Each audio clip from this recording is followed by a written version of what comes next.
And then Ramon has asked questions here, and I'm going to do the chat box.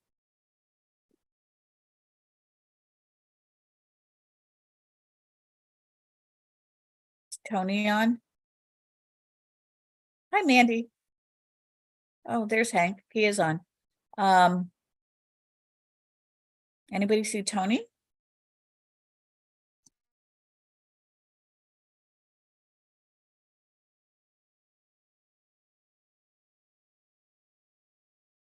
Well, I have his PowerPoint. I could pretend to be Tony again until Tony shows up. Thoughts? Do you want me to drag my feet? Oh, he's on. I see him now. Okay, awesome. Okay, we're fine. Go for it. I'll let him in. Okay.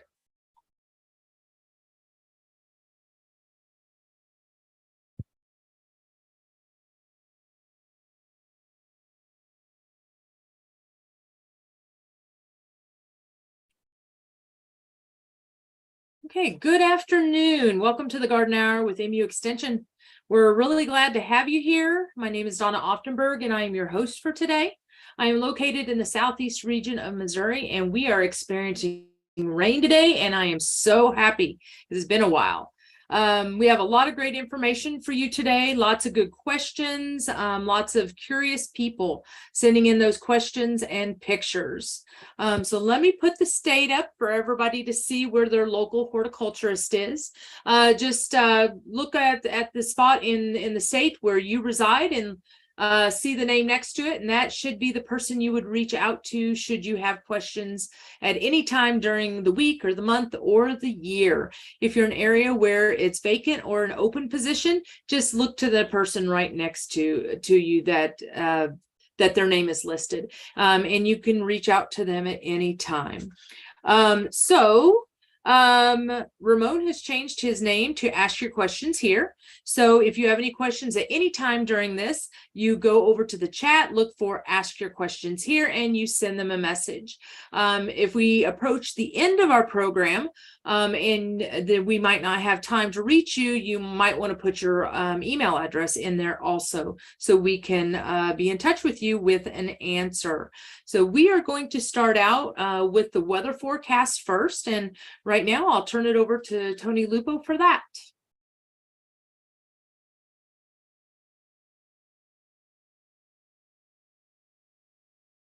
I'm still muted. Sorry about that. Okay, so let me share first some good news, some real good news, and that is, if you're seeing the map of Missouri up there, there's been a lot of rain from about Boone County in a corridor down through the southeast to the Boot Heel. In some cases, almost as much as 4 inches, which is great. And some of this rain is falling in areas where it's badly needed. And that's the other thing that's been wonderful about some of this rain. Others of you have not gotten this rain, but that's fallen between yesterday and today. And of course, today I woke up to some hail, and that was even not too bad to wake up to. So, all right, so let's go through the slideshow real quick, and let me make sure I'm sharing the correct screen for you. This is the Garden Hour. Okay, thank you. The biggest news right now is, of course, that heat dome in the Southwest. Is it going to make its way into Missouri? And at this point, not until late in the forecast and for extreme Southwest Missouri, which I'll show later. But that was yesterday. This is today. Lots of high temperatures that look pretty ugly there. We still have a surface front that's bringing up showers and thunderstorms as of this morning, and that was good. The dew points are where they should be for this time of year, which is also good news. That means less of this moisture will evaporate out. How are we doing with respect to the past? Well, the Midwest Regional Climate Center is changing their servers. So I get this message here. And that's not what we want to see, obviously, but trust me, it's getting a little worse as of last week. Again, this doesn't account for what we got yesterday and last night, but we saw the appearance of D4 across the middle of Missouri, just to the south of the Missouri River. So if you live in areas south of the Missouri River, we're seeing our first D4.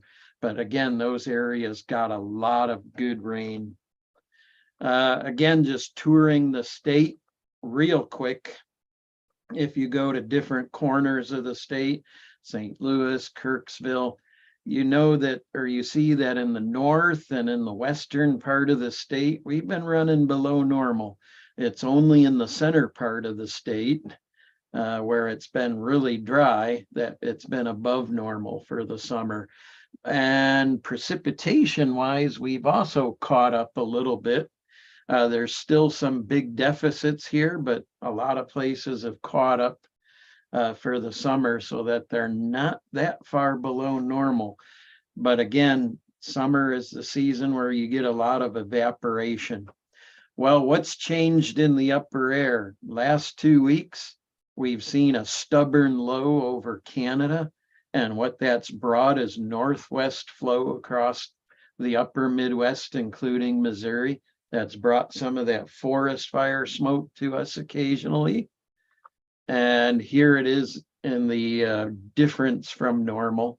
You see that strong low pressure in Canada. It even brought some snow to Hudson Bay in the last week or two, and that's a little unusual. But northwest flow, and that's brought us some Pacific moisture. What does the forecast look like for the next week? Again, the models are saying that for the middle of Missouri, we'll see some scattered showers and thunderstorms continue, maybe as much as an inch or more. Other parts of the state, not quite as much, but again, it's most needed in the central part of the state where we see the worst drought categorizations. So hopefully this forecast will come to fruition. Last week's forecast was a little better. And again, we had some winners, but we've also had some losers. I know there are some of you out there that didn't get this rain, and hopefully you can get some over the next week. This is not new, so I'm going to skip that, but here's your 6 to 10 day outlook. Temperatures near normal for much of the state, except hedging a little bit above normal to the west where that heat dome is building. They keep using that term heat dome. It's nothing new. It's just a term that the media is kind of caught on to. Near normal precipitation, and that's good news. And 3 to 4 weeks out for the beginning part of August, look at this, that continued temperatures of near to below normal for Missouri. This is remarkable. And again, it's keeping the drought from being actually worse than it could be. And they're forecasting a little bit above normal precipitation. So hopefully that continues to hold. We've seen July get progressively just a little bit wetter, which is good. Keep sending in your reports, of course. But here's the soil moisture. The first 8 inches down. Got a little worse last week, but again, that doesn't include the most recent rains. So quickly, what are we looking at for the upcoming week? Today, again, everybody's going to be within a few degrees of 90. You might see some scattered showers, but mainly clearing out. And tonight, you might see some early on some showers and thunderstorms in the west. But everybody's going to be within a few degrees of 70, or again, what's typical for this time of year. Thursday, upper 80s north, lower 90s elsewhere. Again, that's very typical for this time of year. Many of us will see clear skies still Thursday night, low in the low 60s up north, upper 60s elsewhere. Again, very typical. But Friday, mixed clouds, and that's the next chance of showers and thunderstorms. If you haven't gotten them yet, maybe Friday will be your day, but temperatures should be in the low to mid 80s across the state, which is actually cool. Then Friday night, clearing out. Some of you in the north are going to be in the upper 50s and to around 60, and that's pretty cool for this time of year. Low to mid 60s elsewhere. And in fact, in Columbia, that would be pushing for record lows. Saturday, Sunday, mainly clear Saturday, sunny, a chance of thunderstorms. Saturday will be the cooler of the 2 days, mid 80s everywhere, but Sunday around 90 to the low 90s in the far west where that heat dome is, and may be beginning to push into Missouri. Low in the low to mid 60s in most places, both days, except Sunday night. If you're in an urban area, you might be in the upper 60s. Monday, Tuesday, mostly sunny both days, pop-up thunderstorms. That's typical for this time of year, but Monday, mid 90s west, low 90s east in Missouri. And then Tuesday, the humidity comes in with a little bit of a vengeance, and highs near 100 degrees in the southwest part of the state, upper 90s in the central part, low 90s eastern Missouri. So we've managed to keep the heat dome out, but on Tuesday we may see it intrude a little bit into southwest Missouri. Any questions? No, I think that is that's been great, Tony. I'm glad to hear that. Hopefully we can be getting a little more moisture, and hopefully it won't heat up and steam us out like it does on some summers. So and next week, if I can coax him to come on, our new state climatologist is in town, and I'll introduce him. that would be great. That's awesome. So okay, thank you, Tony. Yep. At this point, I'd like to turn it over to Jennifer for the moderator today. All right, thank you, Donna. So we'll get right into our questions now. And our first question is, what natural fertilizers are best for specific plants? And Ramon is going to answer this question. Okay, thank you, Jennifer. Let me look, how can I put it? Can you all hear me? Yes.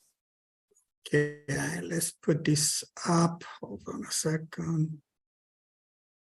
And oops. I have to ask for share. And let's see how comes this.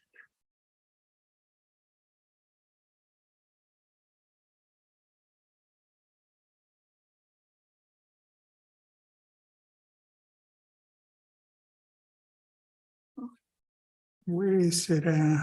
Go to view, reading view. No, it's yeah, I have to start the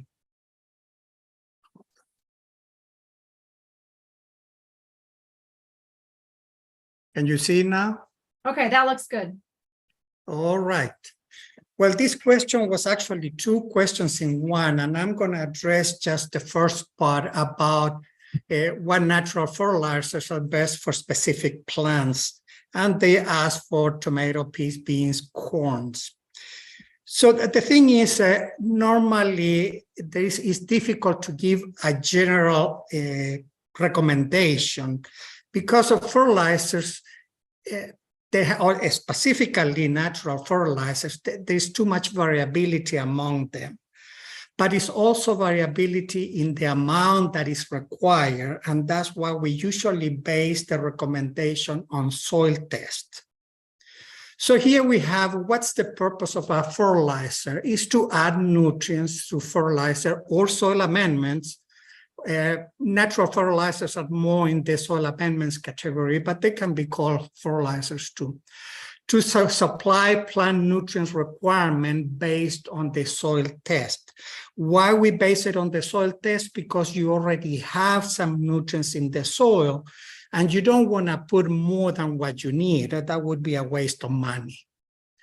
So we need to understand what is the soil nutrient status, and that's what the test will give us. So it will tell us soil nutrients availability. Well, I'm saying also this the availability will depend on several factors in the soil. There are soils that are heavier and there are soils that are lighter. Usually a heavier soil has more nutrients than a lighter soil. Lighter means sandy soil. Heavier means more clay soil. And it depends a lot on physical factors like texture and chemical factors like pH, very important, the pH. Sometimes you may have nutrients in the soil, but if the pH is too high or too low, certain nutrients are not available for the plants. They're fixed in the soil. They're there, but they're not available. And the nutrient status, that means the content, the concentration of the nutrient in the soil.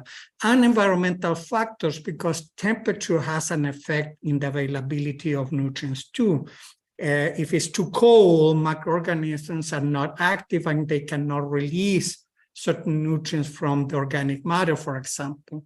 Moisture, the same thing, affect the availability of nutrients.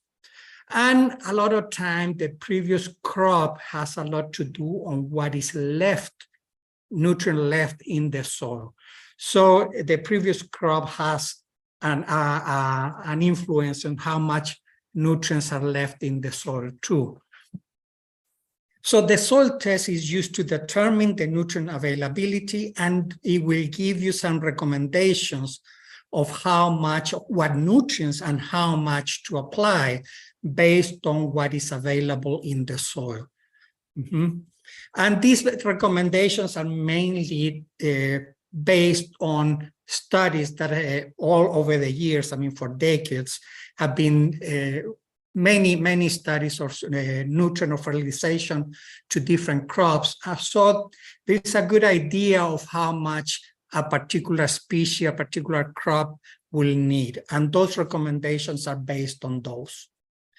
Now, keep in mind that plant uptake chemical nutrients and make no distinction among type of fertilizers or amendments or the sources. For the plant, the chemical nutrient is what is important, not the source, okay? But plants are affected and respond differently to nutrient deficiencies or excesses. Yeah, deficiencies and also the pH of the soil. Some plants are more tolerant to higher pH. Other plants are less tolerant or want a lower pH. For example, most of the vegetable crops, the optimal pH is between 6 and 7.5. But blueberries, for example, they need a 4.5 to 5 pH in the soil to work better. So depending on the crop, the conditions are different. The requirements are different. And the amount of fertilizer are different, and it also is affected by the soil content. Here are examples of natural fertilizers or organic fertilizers. And you can see among them, we have those numbers there that reflect essentially the contents, the range of nutrient contents. And usually the first number, for example, in the cattle manure, 2 to 3, that means nitrogen. 0.5 to 1 means phosphate. And 1 to 2 means potassium. Those three numbers usually is what the fertilizers, when you purchase a fertilizer, they have to have these three numbers that represent the amount of nitrogen, the amount of phosphate, and the amount of potassium. Some soluble fertilizers can give you additional nutrients.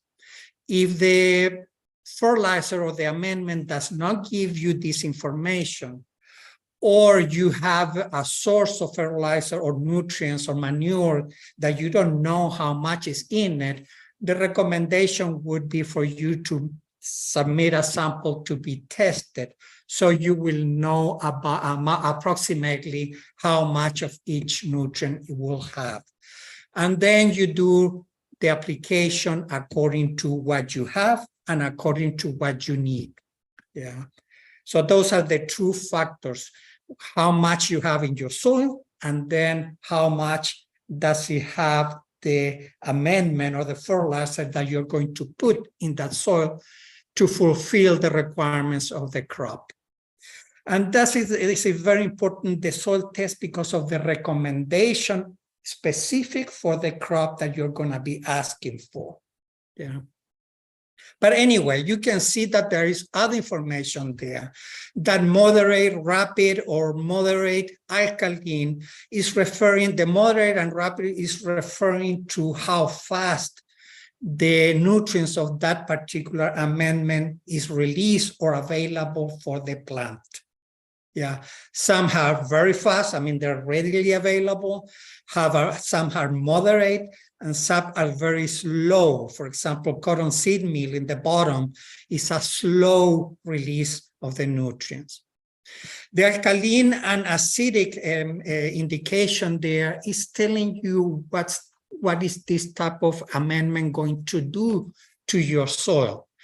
There are amendments like compost. Compost is a variable pH.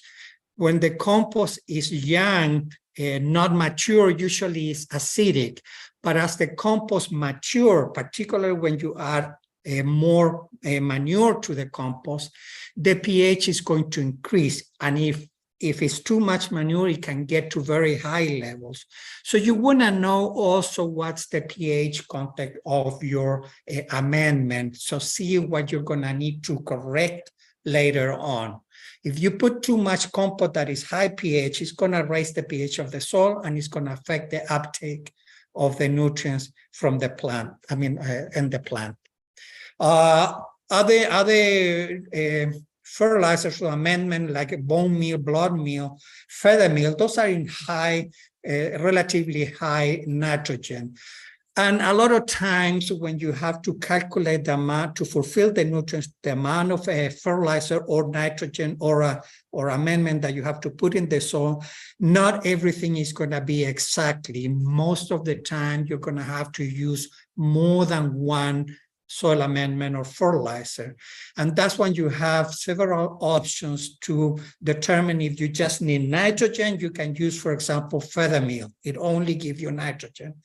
Chemical fertilizers can give you also the different kinds. There are some only nitrogen and potassium, or nitrogen and phosphorus, or a blend that will give you all three plus other ones. So this information is for you to select what you need according to what the soil test is asking or is recommending for you to put in the soil. Now, some pros and cons of the natural fertilizers can be determined, and this is also, you have to consider these things. Plant-based amendments provide most nutrients. I mean, not just the three main ones that the label said, but they provide a lot more macro as well as micronutrients. Yeah, usually chemical fertilizers only give you what the label says, and only soluble fertilizers or a blend of fertilizer can give you more if you ask for it. But most of the fertilizers in the market usually give only nitrogen, phosphorus, and potassium. So the advantage of the natural fertilizer, particularly when it's plant-based, is that it can give you a lot more, not only macro, but micronutrients too. But the problem is that these materials, as you saw in the examples, vary considerable in the nutrient content as well as the type of nutrients, as you saw in the examples. if you purchase one of these, the label should give you this information. If you don't have the information, again, it's recommended to submit a sample for testing. The great advantage of the plant-based natural fertilizer, not all, but the plant-based one, is that provides organic matter. In this organic matter, there's a carbon content, and it's good to know the carbon to nitrogen ratio. If there is too much carbon and no nitrogen, this particular amendment is going to fix the available nitrogen in the soil and is going to make it less available for the plant. If the amount of nitrogen is too much and not carbon, the sustainability or the carbon is what sustains the microorganisms activity. So too little carbon is going to sustain less microorganisms in the soil. So a good amount of organic matter, the right amount of organic matter, will help to not only to improve the soil conditions, but it also provides sustained microorganisms in the soil. So among the things that the organic matter will improve a soil characteristic, like cation exchange capacity, that is a measurement of the capacity to release nutrients. Long-term nutrients, certain, as we saw in the examples, some organic matter will help for a long-term release of nutrients, improve the water holding capacity, and as well as improve the structure and drainage of the soil. So organic matter provided by these natural amendments or fertilizer not only provide nutrients, but improve the characteristics of the soil. But as I mentioned before, the variability of the nutrient release time depend, as we saw in the example, the type of amendments you use. Some are fast release, some are slow released.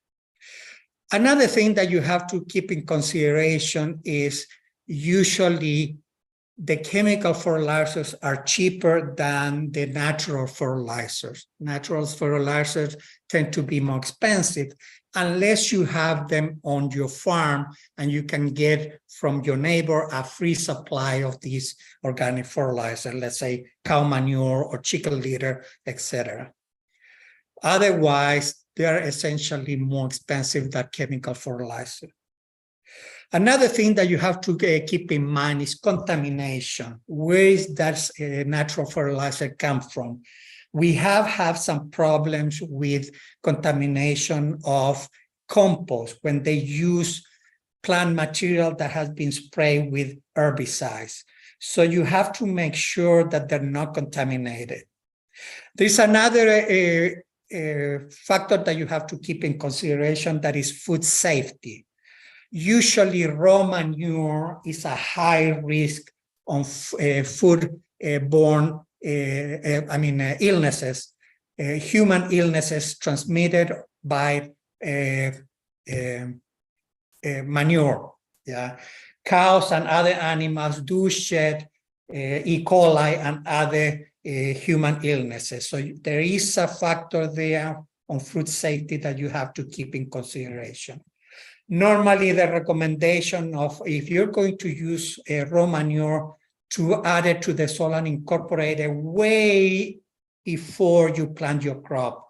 And we're talking about, usually the organic program recommends for raw manure 120 days before harvest in crops that are touching the ground, and 90 days before harvest on crops that do not touch the ground.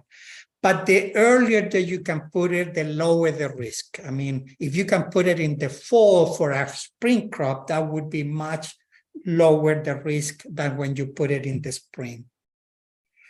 And essentially, for what I mentioned before, the examples that I gave you, there is no better or worse fertilizer. They're just different. And you have to understand these to pick and select the right fertilizer or soil amendments that you need to fulfill the requirements of the crop and the your soil conditions that will be tested by the soil test. I will give you that information. So consider that test is to determine soil nutrient contents, organic matter, and recommendation for specific crops. That's what the soil test is going to give you. It's usually about $20, $25 per sample. So the other things that you have to understand is the fertilizer level information. We talked about the three main numbers, but if the fertilizer provides other nutrients, hopefully the label will give you that. If it doesn't, you might want to find out or submit a sample for testing so you will know the full nutrient content of that soil amendment. Understand how to calculate proper application rate based on nutrient concentration and the recommendation for the specific crop. So determine this application based on nutrient content of the soil as well as the soil amendment.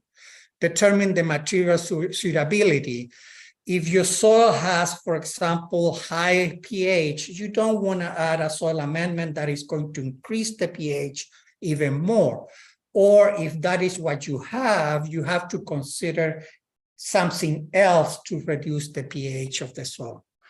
For example, if your soil is high pH and you have a compost that is also high pH, usually it's recommended to add sulfur, and the soil test will recommend the amount of sulfur to reduce the pH of that soil, and vice versa. And if the pH is too low, the recommendation is liming to increase that pH. Application rate, as I mentioned, difference among the different type of materials that you're gonna use. So that's what you have to look into to select the right one. You can combine different materials to really fulfill the nutrients of the nutrient requirement of the crop in your specific soil. And you can supplement it with chemical fertilizers. There is nothing that you can, unless you're certified organic or you have a really strong way of thinking on stewardship of the land, that you don't want to use chemical fertilizer, that's fine too. But if that is not so much, you can mix with chemical fertilizers to improve your soil amendment. A timely and adequate nutrient application to promote desirable, this could be to promote vigorous growth, and sometimes you don't want to promote vigorous growth, you want to hold the growth of the crop. You can add and promote, apply the right amount of soil amendment or nutrient. Usually nitrogen promotes vegetative growth. Phosphorus promote root growth and flowering. Those are the things that you can consider. Now, taking consideration that misuse can, whether it's natural or chemical, both can produce problems. Chemicals as well as manures can have high level of salt. It can produce toxicity and as well as deficiency. If you put too much of certain things, it might become deficient on other things. And lastly, consider that it can produce environmental problems. If you put too much, whether it's natural or chemical, if there is a runoff or there is a percolation or infiltration, you can pollute the groundwater. So the recommendation is to apply the right amount based on a soil test that will give you exactly how much the plant needs based on what is already available in the soil. And with that, I have this just a formula on how to calculate the amount of fertilizer based on the amount of nutrient, the content of that nutrient, specific nutrient in the soil. I mean, in the material. So this is a pretty common formula. You can take note and if you can use it. There are actually websites that can help you calculate the right amount of fertilizers as well as amendments too. With this, I think is all I have.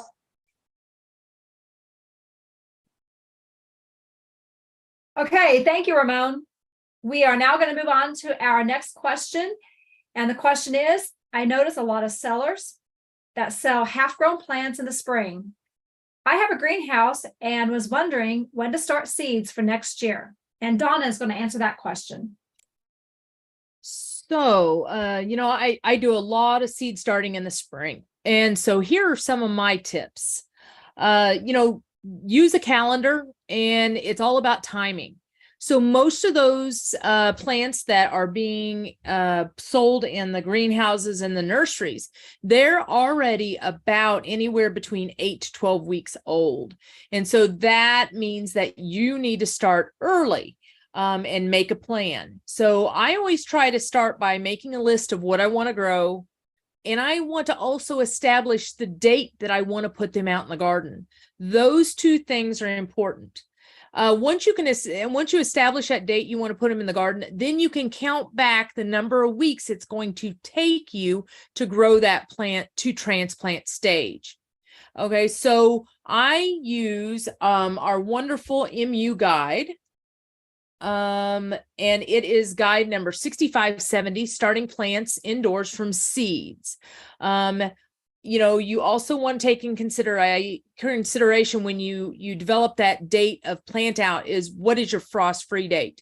And that's what a lot of this will take in account, is how many weeks prior to that frost-free date.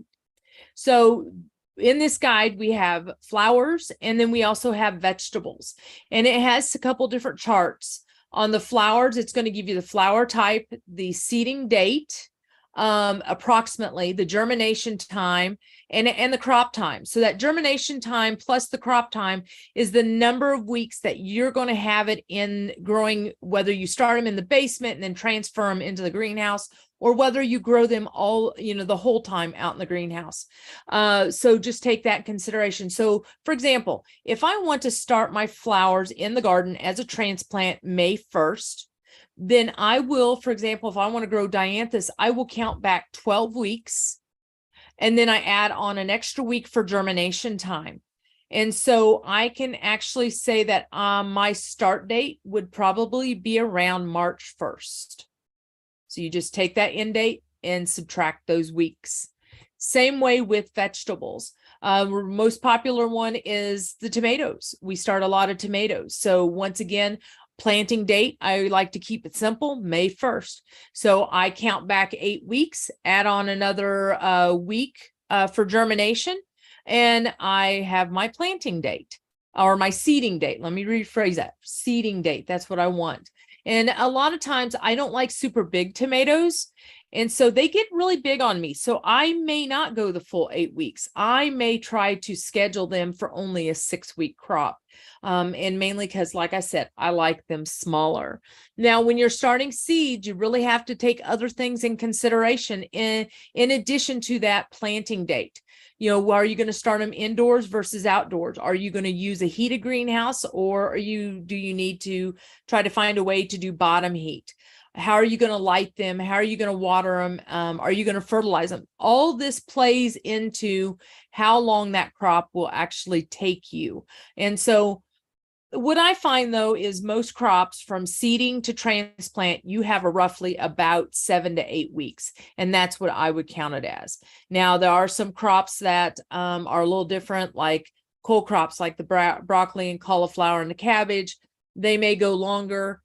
Peppers may go longer, but that's where doing your research and looking at the guides and reading some of the guides online and on books, the books that you can get, that's where that comes in handy by doing your research.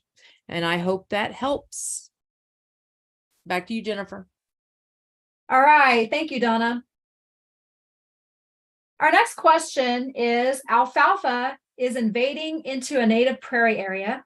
How can it be eliminated with minimal harm to native plants? And I am going to present on that.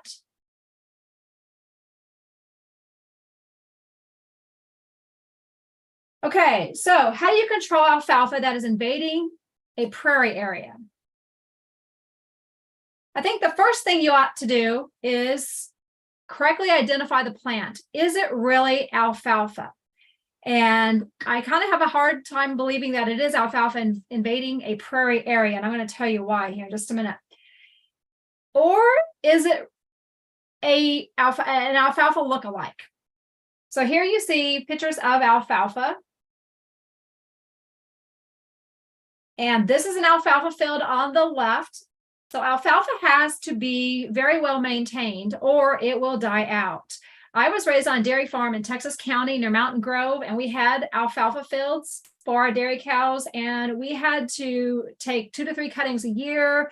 It had to have irrigation to grow well, and it had to be reseeded every few years. So alfalfa is a little fussy. You know, it's not just a crop you plant and then it just grows forever. It does start to die out. And you can see that in the photos on the right. Those are alfalfa fields that are starting to die out. Well, here we have some alfalfa lookalike plants on the next few slides, starting with Sericea lespedeza. So I'm wondering if the plant that's invading the prairie area might actually be Sericea lespedeza and not alfalfa, because like I said, alfalfa, if it's not in a well-maintained field, it'll die out. And so it's probably not invading a prairie area. So Sericea lespedeza has longer leaflets like you see in the photos here. And the plants can get fairly tall. And then we have common lespedeza, and that plant will be a shorter plant. And here you see the leaf shape and the flower.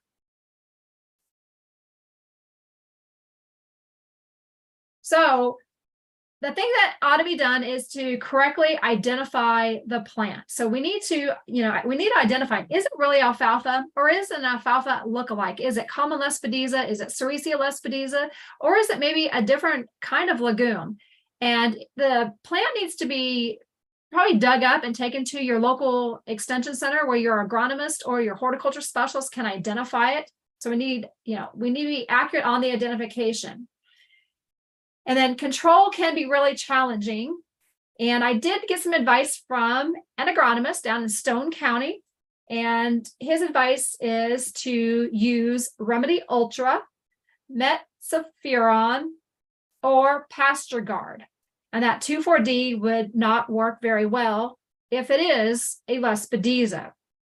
So whoever had the question, if you want to reach out to your local agronomist in the county you live in, and get more information, that might be the thing to do, because I'm just not sure it's alfalfa. With my experience of alfalfa, the only way it would be alfalfa is if the prairie is bordering a well-maintained alfalfa field.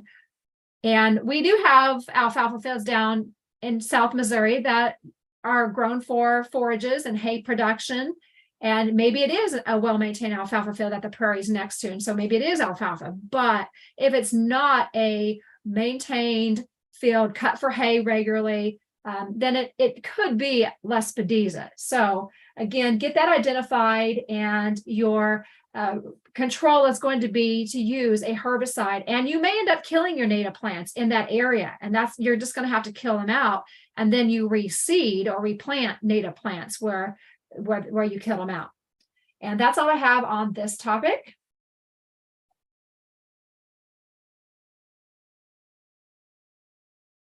Okay, our next question is, how can I tell if my storm damaged tree is going to survive? And our state specialist, Dr. Hank Stelzer, is going to answer that question. Thanks, Donna. I'll get ready to share. And can you all see my presentation? Yes, I can. Okay, great. All right. So yeah, we've had a lot of storms, our intense weather.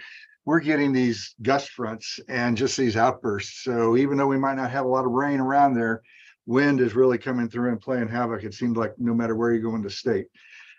Case in point here, see a lot of images like this where I'll get them in there. They'll say, can my tree be saved? In this case here, no, it's that wound is just too big and too much. That probably was a tree that should have been correctively pruned back when it was about 2 or 3 years old. But anyway, let's just go through a few topics here, a few points, and we'll just take it on. So the main thing is for storm damaged trees, I have three things really up front. You want to be patient. Trees are resilient and may recover with proper care and time. And we'll talk about that here in a sec. Be safe. No chainsaw safety. If you haven't experienced around with a chainsaw, this is not the time to start.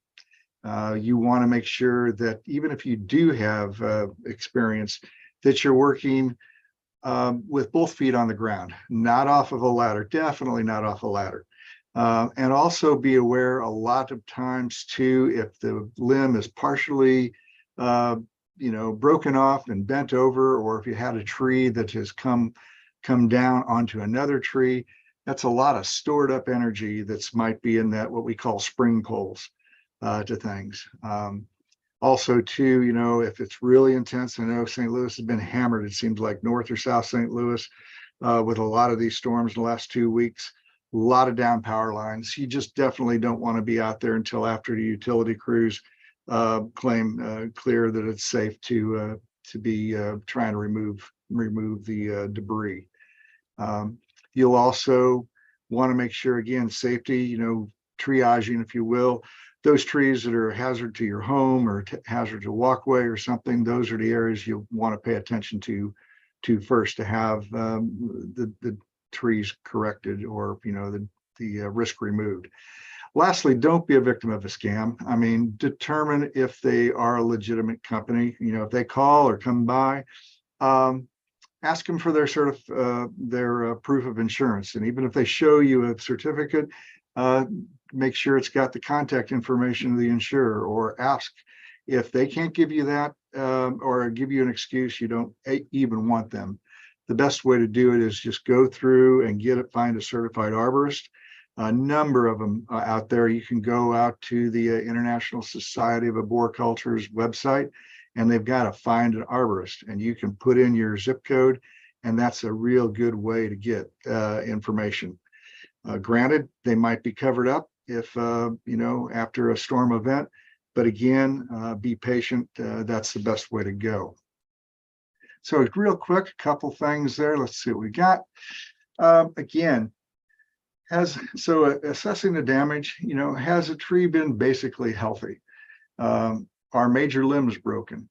Has the main leader, the main stem been lost? In that case of that image, the first one, over half the tree had been lost, and you could argue it might still be a central stem, but it's really not recoverable. And like I say, there in the case, at least 50% of the crown was lost, so it wouldn't be salvageable. How big are those wounds? Like you see here, when you have something, I don't even recommend pruning trees with larger than a 2-inch diameter branch, because again, that the tree can't, in this case of this image here, it really can't heal itself over. You're really going to have, the issue here is basically healthy. This was, I imagine, it looks like a Bradford pear maybe, where you have all of those vertical stems. You got all of those vertical included bark between those stems, and that just sets itself up for failure in a windstorm. Are there branches that can form a new branch structure? I'll show you a few examples here. Also, is the tree in the right place? Maybe this is a blessing in disguise. Maybe that tree was planted too close to the house to begin with, and now it's just time to rip the Band-Aid off and go ahead and put a tree in the right place, further from the house. Or maybe it was a tree that wasn't really matched for, living in full sun or on the north side of your home, something of that nature. Make an incision. So going from left to right here, when you have these a few branches that are broken out, yeah, you'll probably want to keep it. That'll be where the arborist will come in and correctively prune, down to a branch union. They know how to do that, and so that's one to keep. That middle one, though, that wait and see. So now you've got significantly more branches that are, damaged. And again, the rule of thumb there is about 50% of the crown. And that's really kind of just flip a coin on that one. But then you have the ones on the right there replacing. If the top's been broken out, or in the case of those previous examples where you've lost, that vertical crack has now split the tree open, and you've lost more than half the tree that way, or that wound is just so big it's not going to be able to heal itself. So those are really good examples of think about it, or definitely take it out. Basic tree care, you'll want to resist the urge to over prune. You don't want to do that. Removing broken branches that are still attached to the tree, those are the ones you go for. Repairing torn bark if you can. You see in that image there to the left the three steps to properly remove that branch. Hopefully, you've got something there that the branch hasn't ripped down along the trunk, but you make a first undercut because the bark is still slipping now. And so you make that undercut about a third of the way through the branch. Then you go up in your second cut a little bit further out from there and straight down. That way, the weight of that branch, when it starts to go, if it does tear, that first cut's going to stop it from doing more damage. And then the third cut is outside of that bark. That's what we call the donut, where a branch attaches to a larger branch or to the trunk of the tree.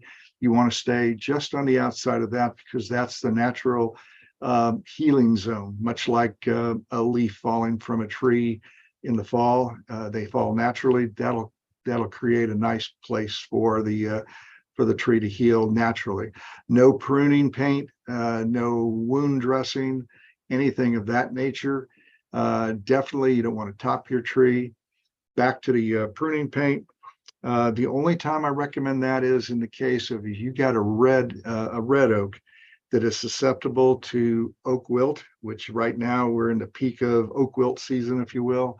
And there you will want to put a physical barrier, that tree wound paint, to prevent the beetles from transmitting. They're going to come being attracted to the sap flow.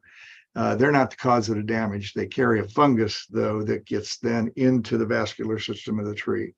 So, but pruning, nope, just like the old wives' tale, putting butter on a burn, better to let the wound, the burn heal naturally. Same thing in the case of a tree. Storm damaged trees, this is one that looks like a homeowner. If we've had a wind event or a tornadic event, looks like there's some twist up going there. That one's lodged up high. Is that something that needs to be taken care of? Well, if you've got a picnic table underneath there, eventually, probably you might want to, have an arborist come up. That one, I would kind of leave for right now. I'm not going to, that tree is in the back of a woods line. And it's, that's a lower priority than, say, something that's over your carport or over your front or back, back porch. Here's a smoke tree. This homeowner, yep, looks like, again, in a wind event, looking at it from the front on the left, and now you come along on the back side, and you can see where a significant part was already taken out. And so do you take out that one on the right and try to let that one on the left go? Because again, you can see that in that image on the left, the right side of the tree, yeah, it's kind of hanging in there. I would, I don't know, that's a 50-50 call for me. I'd probably, I would take it out, just because I had a smoke tree like that between our home and our neighbors, and wind came through and took out half of it, and I tried to save it, and it was just better to go ahead and get a new one and then do the corrective pruning early on. This is an obvious case. Smoke trees like to do that, but you try to get a central stem as best you can. This one here, storm damaged tree. So this is a big chunk that came out, and I want to just this is the last one I've got, just to kind of point out those, this was quite a wind event. That tree that top branch came out of is actually to the right of that parking area. So it was that homeowner was blessed that it didn't land on on their railing and have to mess with replacing it. But I circled these areas, and if you look really at them, you'll see a white ring, and then you'll see a dark center. So this tree is already compromised. This is a hollow tree in the making. And so I point this out is because trees are very resilient. I mean, you don't see, on the news, you see these trees that have been broken off and you go, wow, why didn't it break? Well, when a tree, gets whatever kind of disease, decay inside, there is the fourth wall, if you will. It will actually heal itself over, and you'll have this shell of good wood that's completely surrounding, the rotten area here in the case of along the branch. And I can just see from the breaking there on the right. Yeah. But the tree was able to hold itself up until finally, and strong enough wind, full leaf canopy, like a big old sail. And it gave. So main thing is, though, again, just kind of sum it up, be safe, get a certified arborist, don't use any chainsaws over your head, and be aware if a tree has fallen on another tree or a smaller tree. I've seen logging accidents, homeowner accidents, where folks have been severely injured, if not killed in a couple of cases, by releasing that energy on a 1-inch diameter, what we call that spring pole, and them not knowing which way that tree or that branch is going to go when that energy is released. And that is what I've got for storm damaged trees. If you have any questions, feel free to get a hold of me. I think folks have put in the website or on the chat the link to our first aid for storm damaged trees. All right. Thank you, Dr. Stelzer. Our next question is, my neighbor's flowering almond shrub does not look well this year. They planted it about 4 years ago on the north side of a privacy fence. I thought maybe this seemingly lack of vigor is just the result of that very cold snap we had right before Christmas, and the plant will recover for next season. But perhaps the shrub is in decline since it is not in full sun. Any thoughts or care steps to recommend? And Donna is going to answer this question. Well, the one thing I always like to point out is a flowering almond is not always a real strong plant to have in the state of Missouri. It's just it's one of the weaker species. It can be one of 3 different species, most likely the last one on the list, the Prunus glandulosa. I have been around flowering almonds earlier in my life. I thought they were awesomely beautiful, but mine always had problems. I always thought it was my plant until I just started doing a lot of digging, and then I found out, oh, they do have issues. They're actually classified as a short-lived shrub, meaning less than 10 years that it's going to survive. Does pretty good the first couple years, and then it starts having issues. There are 2 different sizes, 10 to 15 foot, and then of course the one that I was talking about just briefly is 4 to 5 feet tall. So it's a dwarf version. They do best in full sun. And yes, when you do put them in part shade, they do struggle. They tolerate the part shade. They don't thrive in part shade. So if you want a better plant, a better bloomer, then you want to put it in full sun. A lot of the websites say weak stemmed and often scraggly. You're going to see that. And so they do require regular pruning. They do require sometimes the rejuvenation pruning.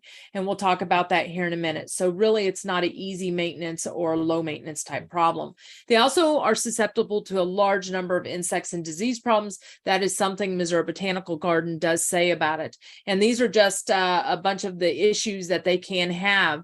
And so what we see is they just are overcome with problems. Now, I'm not saying don't grow it, and I'm not saying don't try to save it. I'm just, when you do plant one, just be aware that there are issues and that the plant may not do very well in the long grand scheme of things. And this is the particular plant that the person that's asking the question is wanting to know about. So it does have a very thin canopy, not many leaves. And if you focus in on it, you can start seeing some withering twigs and some lesions that could very well be canker that could be causing some of this. And so one recommendation that I have is, one, prune every year right after it blooms, because it does bloom on old wood. And so that means that the twigs need to go through the winter in order to have those bloom buds bloom. If that makes sense, hopefully. And so the other thing is always, if you're going to prune, once again, prune right after it blooms, or prune in the fall to winter, and that way you'll have to just do without blooms for 1 year, because you will have cut off the bloom buds. No heavy pruning after July 1st, especially on any woodies, because then we promote too much new growth that won't harden for the freeze. This damage could have been from that December freeze very easily, but at this point, there's not much you can do other than go in there and prune it back hard, which would be a rejuvenation pruning. And just keep in mind that it won't flower for next year, but that's my recommendation. Back to you, Jennifer. All right, thank you, Donna. And we know we're at time now, but we have another question that came in, and we want to get it answered today, and I'll do that. The question is, when Shasta daisies are done blooming, should they be cut back? And if so, how far back?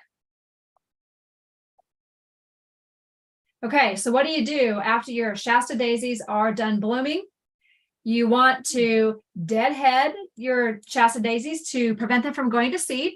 But sometimes people want Shastas to go to seed because they want them to fill out an area. So if you want them to go to seed, then don't deadhead.